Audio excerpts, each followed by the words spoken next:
नमो नारायण श्री वेंकटेश्वराय नमो। लक्ष्मी वेंकटेश्वराय नमो नमो। सभी को गोवर्धन पर्व की हार्दिक शुभकामनाएं। गोपन जो यह कह कनाई, सो हो कहत रहियो भयो सोई सब नान्तर की प्रकट जनाई। जो मांगियो चाहो सो मांगो पाओगे सोई मन भाई। कहत नंद हम ऐसी मांगे चाहते हरि की कुशलाई। कर जोरे व्रजपति जू ठाणे गोवर्धन की करत बड़ाई। ऐसो देव हम कबहु न देखियो सहस्र भुजाधर खात मिठाई। जय जय जय शब्द होत चहु दिस ते अति आनंद उर में न समाई। सूर श्याम को नीको राको कहत महेर हलदर दो भाई। बदलाव बदलेगा गांव बदलेगा देश बदलेंगे हम बदलेगा। एक बालक के सवाल ने गोवर्धन को अमर बना दिया। दीपावली की अगली सुबह गोवर्धन की पूजा की जाती है। लोग इसे अन्नकूट के नाम से भी जानते हैं। इस त्योहार का भारतीय लोक जीवन में काफ़ी महत्व है। इस पर्व में प्रकृति के साथ मानव का सीधा संबंध दिखाई देता है। इस पर्व की अपनी मान्यता लोक कथा है। गोवर्धन पूजा में गोवर्धन यानी गायों की पूजा की जाती है। गायों में शास्त्रों में गायों की पूजा का विशेष महत्व है। शास्त्रों में बताया गया कि गाय उसी प्रकार पवित्र होती है जैसे नदियों में गंगा। गाय को देवी लक्ष्मी का स्वरूप भी कहा गया है। देवी लक्ष्मी जिस प्रकार सुख समृद्धि प्रदान करती है, उसी प्रकार गौ माता भी अपने दूध से स्वास्थ्य रूपी धन प्रदान करती है। इनका बछड़ा खेतों में अनाज उगाता है।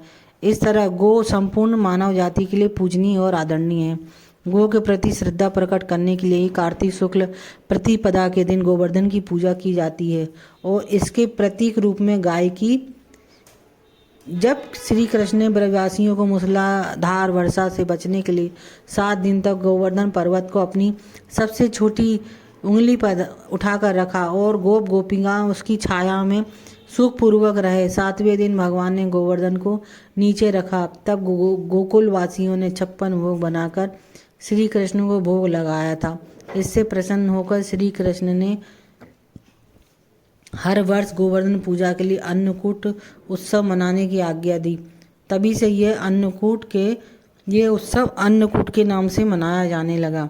गोवर्धन पूजा के संबंध में एक पौराणिक कथा प्रचलित है। देवराज इंद्र को अभिमान हो गया था। इंद्र का अभिमान चूर करने हेतु भगवान श्री कृष्ण को, जो स्वयं श्री लीलाधारी श्री हरि विष्णु के अवतार हैं, ने एक लीला रची। श्री कृष्ण ने बाल अवस्था में देखा कि सभी ब्रजवासी उत्तम पकवान बना रहे हैं और किसी पूजा की तैयारी में जुटे हैं। श्री कृष्ण ने बड़े भोलेपन से मैया यशोदा से प्रश्न किया, मैया ये आप लोग किनकी पूजा की तैयारी कर रहे हैं? कृष्ण की बातें सुनकर मैया बोली, लल्ला हम देवराज इंद्र की पूजा के लिए अन्नकूट की तैयारी कर रहे हैं।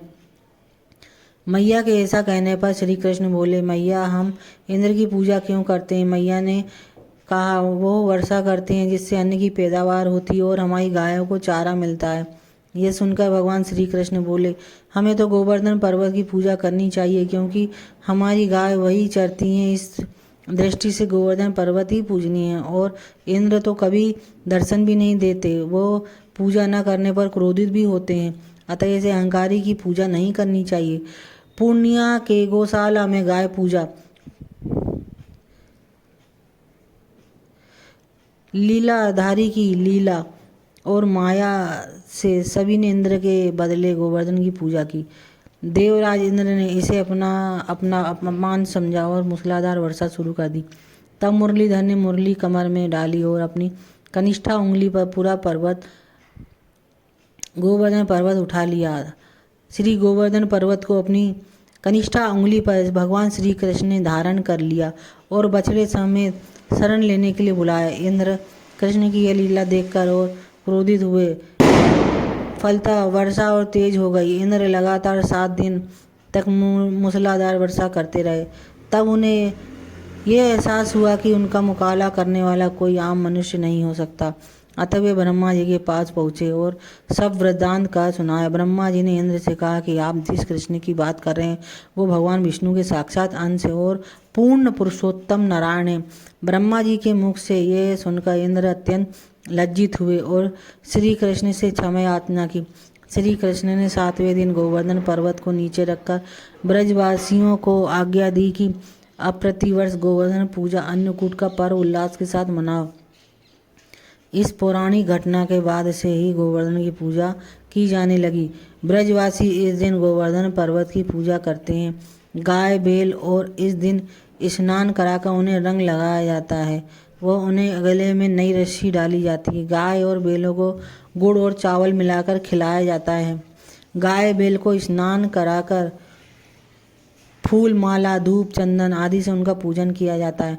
गायों को मिठाई खिलाकर उनकी आरती उतारी जाती तथा प्रदक्षिणा की जाती। गोबर से गोवर्धन पर्वत बनाकर जल मूली रोली चावल फूल दही तथा तेल का दीपक जलाकर पूजा करते हैं तथा परिक्रमा करते हैं।